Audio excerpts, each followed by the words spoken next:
what is the difference between praying fard prayer and sunnah prayer? Because she knows that reciting the surah after the fatiha in the first 2 rak'ahs of the fard is there, but do we have to do it in the sunnah?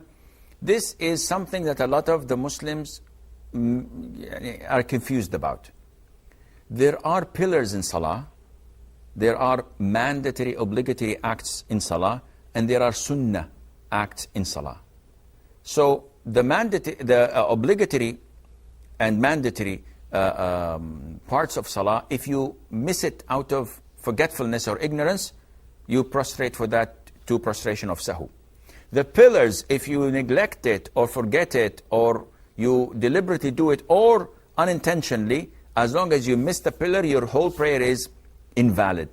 Now, the voluntary or the sunnah actions, you don't have to do anything, whether you leave it deliberately or unintentionally, such as the surah after the fatiha. So the surah that we recite, whether in fard or in sunnah prayer, after the fatiha, is recommended, but it is not mandatory. So if I deliberately in Isha recite only the fatiha and go to ruku', my prayer is valid, but I have missed a great reward because of missing this sunnah. The difference between fard and sunnah prayer, there are lots of differences.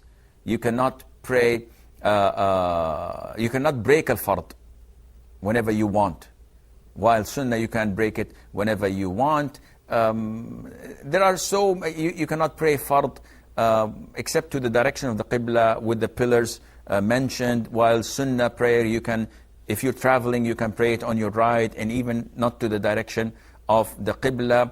Fard you have to pray it standing up, sunnah you can pray it sitting down, but you'll get half of the reward, etc.